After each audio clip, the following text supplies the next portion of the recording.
Students, let us check the first topic in Unit 2, Understanding Economic Growth. To introduce the topic, let us understand growth for a nation is measured as the growth of GDP or per capita GDP. The percentage change in a country's output or income from time period T to time period T plus 1 is the growth rate of the country's economy. If GDP is an indicator of economic growth, then are the countries with high growth rate of GDP richer or more developed? And are countries with lower growth rate of GDP poorer or less developed? The answer is not easy. GDP growth rate increases as a possibility of economic development and welfare. But countries with high growth rate of GDP are not always developed, and those with low growth rate are not always less developed. Hence, sometimes such figures appear misleading to laypersons, and hence it becomes important to evaluate the growth process of economies. The objectives of this lecture are: first, to get an idea regarding measurement of growth; second, to understand the parameters which cause GDP to rise; third, to understand how experts have modeled the growth process; fourth, be able to reason if a model on economic growth helps us to understand reality; and fifth, to build an initial clarity on growth models to further understand the solo model of growth. Let us have a look at the GDP growth rates of various countries. Looking at these figures, can we say that India, China, Kenya are richer and more developed than Japan, UK, USA, Sweden and Switzerland? Students, would you now immediately check the per capita growth rates of GDP for these countries? While population determines per capita growth rate, which parameters determine the growth rate of GDP? Would a high growth rate of GDP or per capita GDP imply higher development or a higher possibility of development and welfare? Students, what should we know about national income? Let us know that in the context of rise in GDP or GNP, we must understand increase in nominal incomes is valuable only if it can buy more goods. If inflation rises as much as the increase in GDP, then the increased GDP does not help to buy more goods. Hence, the real GDP must rise over years. Real GDP is the income adjusted for inflation. If population growth rate is very high, then per capita GDP growth rate will be lower and personal welfare increases when there is a rise in per capita income growth rate. It is also important to note that per capita incomes are only mathematical averages. The real distribution of incomes may be highly inequitable, and a significant proportion of the population may be earning much lower than the average per capita income, while a few people may be earning much higher than the average per capita income.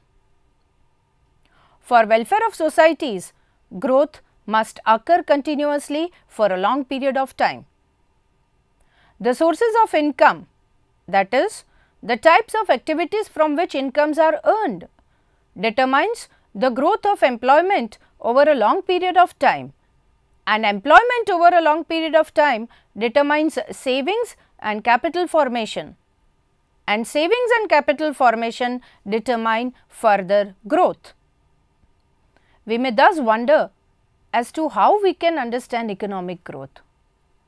Several economists have presented models to show how certain parameters are instrumental in attaining growth. Most experts believe that savings, capital formation and population growth have a strong bearing on economic growth. However, the role of these parameters differs in each model. In order to understand the role of savings and capital formation, we must understand the Harrod-Domer model. After grasping this model, the long-term growth model presented by Solow will be easy to understand. The Harrod-Domer model. This model of growth emerged from the works of Roy Harrod in 1939 and Domer in 1946. According to this model, growth occurs when people abstain from current consumption and save. The savings result in investments in capital. With increase in stock of capital, output rises. In the circular flow model of national income, production is done by firms by employing households. In return of their work, the households earn incomes from the firms, which they spend to buy the goods produced by the firms. However, households do not spend the entire income on consumption. They may save some income which they invest. In other words, they buy capital goods. In current times, investment may be made in physical capital or in human capital. Let us explain the Harrod-Domer model with some equations. If capital Y denotes total output, capital C denotes consumption, capital S denotes total savings and T denotes time period, then YT is equal to CT plus ST. This identity implies that at any given time period, output produced is equal to consumption goods plus investment goods, or income earned is spent on consumption and savings are then used for investment. Now, we can also write YT is equal to CT plus IT, where IT is the investment in time period T. We must note here that ST is equal to IT is a macroeconomic identity and therefore, we can use IT in place of ST. Now, investment has two effects on capital. A, it augments the stock of capital denoted by K. B, some of the new capital replaces the depreciated old capital. Let us remember now that capital assets, which in a way are factors of production, can be used in the process of production and income generation for a long period of time. But as they are used, they depreciate. In other words, their capacity to generate incomes reduces. Hence, a nation must keep on generating new capital in order to maintain and raise the GDP growth rate. If delta stands for depreciation, then K in time period T plus 1 is equal to 1 minus small delta into capital in time period T plus IT, or K in time period T plus 1 is equal to 1 minus delta KT plus ST. Let us understand this equation. The stock of capital at the beginning of time period T plus 1 is equal to the stock of depreciated capital carried forward from the previous year T plus the total of new investment made in time period T calculated at the end of that period. This investment adds to the stock of capital in the beginning of time period T plus 1. In other words, there was a stock of capital denoted by K in time period T, which depreciated at the rate of 1 minus delta, and was carried forward in time period T plus 1, and a new investment IT which makes up for the new capital in period T plus 1. Consider here that period T plus 1 is the year 2017, and therefore, period T is the previous year, which is 2016. Now, the saving rate small sigma is given by ST upon YT, which means that in time period T, amount S is saved from an income or GDP of amount Y.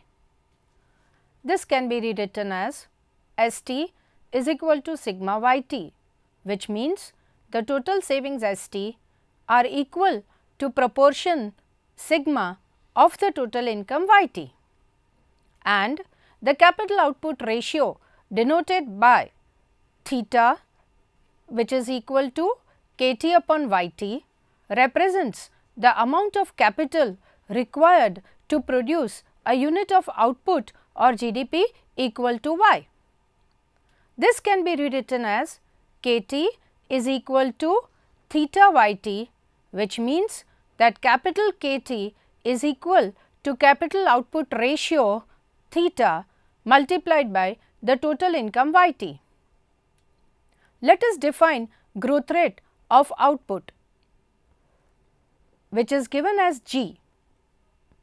G is equal to Y in time period T plus 1 minus Y in time period T, the whole divided by YT, that is income in current period minus income in previous period divided by income in the current period.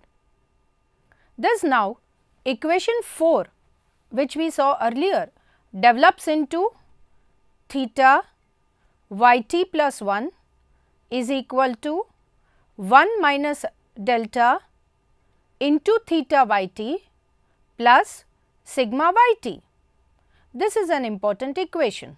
This means that the growth of income at a given capital output ratio in time period T plus 1 is equal to the capital formation from income in time T discounted at the rate of depreciation plus the savings generated from income in time period T, and this translates into Y T plus 1 minus YT upon YT, which is equal to sigma upon theta minus delta.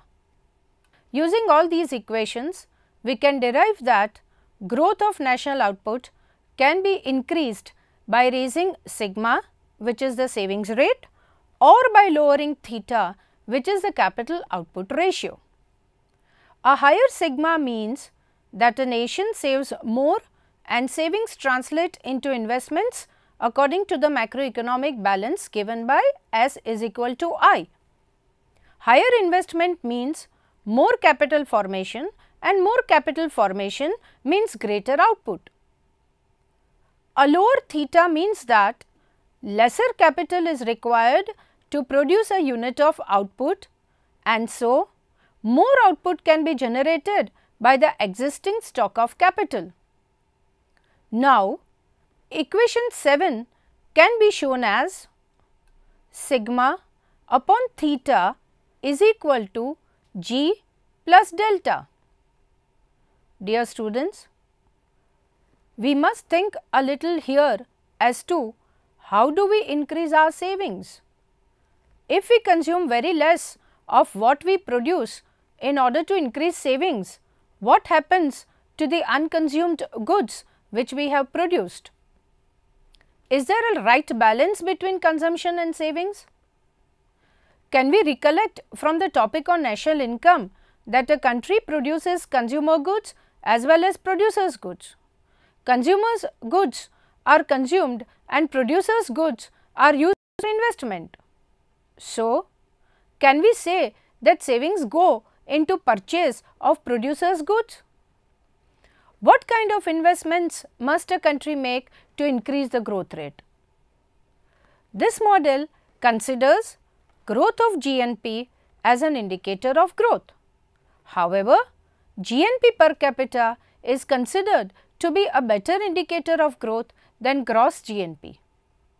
Thus, if population is introduced in the Harrod model, we may derive equation 6 as theta into gamma t plus 1 into pt plus 1 upon pt, which is equal to 1 minus delta into theta gamma t plus sigma gamma t, where gamma is given as yt upon pt, which is nothing but the per capita income.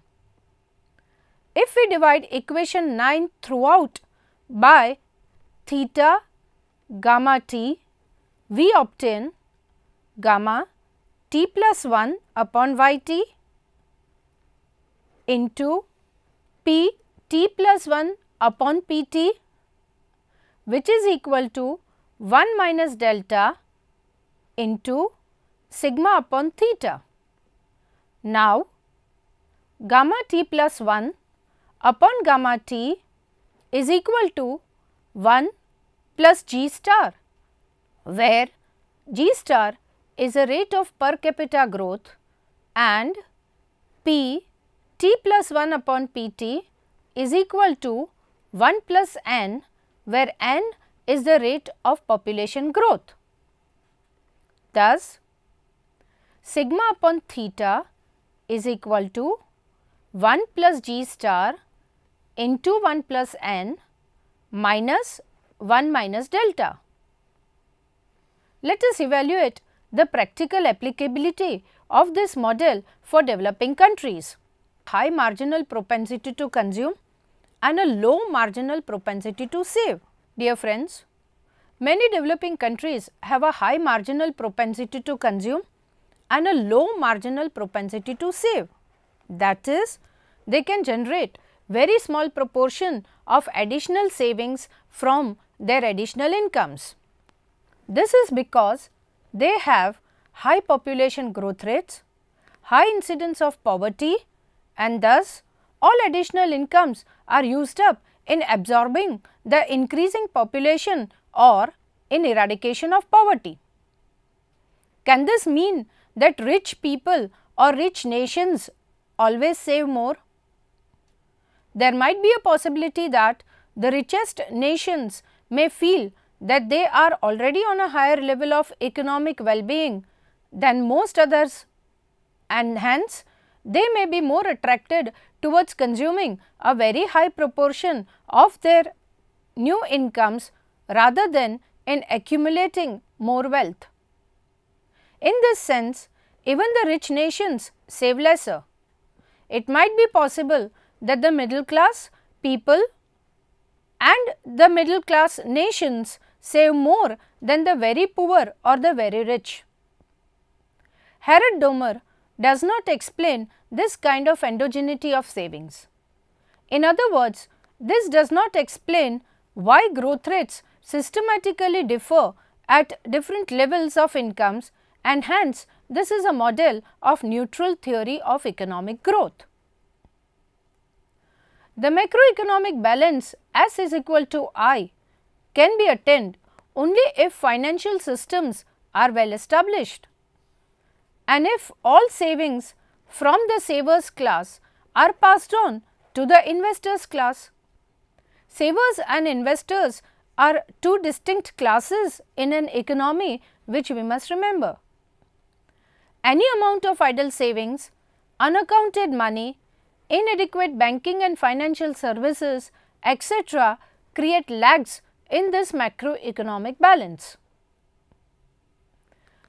A third practical difficulty is that if there is immense increase in savings, then it is implied that incomes are also higher. This does not necessarily imply a very high growth rate, as new employment must be created to increase growth.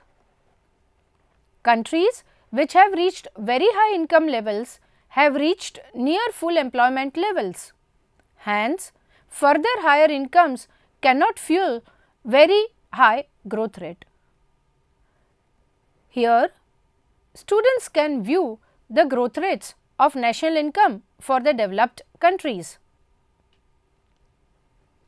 The fourth difficulty is that if a country attains reasonable savings growth rate and also invests these savings in physical capital, but the productivity of labor is low owing to the poor state of health and education, then mere increase in physical capital will not push up the growth rate to desired level. Hence, remember we studied in earlier lectures that development of human capital is important to achieve economic growth. Fifth, in modern times, production is also a function of technology, research and creation of new ideas. Hence, along with investment in physical capital and investment in health and education, technological upgradation must take place and protection of intellectual property must be ensured. Sixth, several times developing countries borrow from abroad to bridge the gap between savings and investment. This creates a debt burden and a large proportion of increased incomes in the subsequent periods are spent in paying off the debt and thus growth suffers. If external debt is incurred for creation of infrastructure, etc., then it helps in increasing future incomes. But if debt is created owing to unproductive expenses, the future income generation will be lower and debt burdens will appear more difficult to manage. Seventh, for agrarian economies, public investment in agricultural sector helps in reduction of rural poverty as well as in increasing growth. Hence, it is important that these countries make the right kind of investment.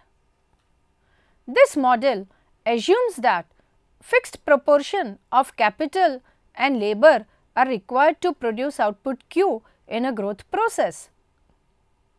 If a producer is using quantities KO and LO of capital and labor respectively to produce an amount Q, then adding only capital or only labor will not increase output.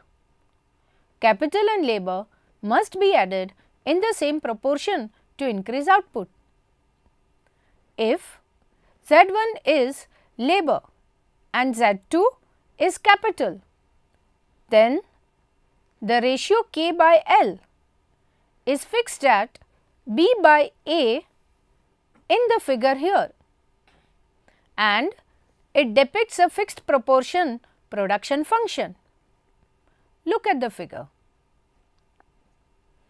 The model is not applicable if variable factor proportions are needed for the growth process.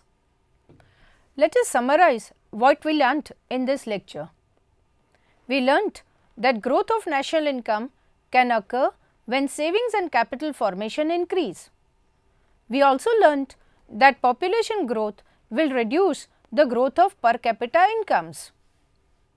We must remember here that the growth of income at a given capital output ratio in time period t plus 1 is equal to the capital formation from income in time t discounted at the rate of depreciation plus the savings generated from income in time period t. Students, I hope we enjoyed this lecture. After studying the growth process in this lecture, we shall see the solo model in the next session. Thank you.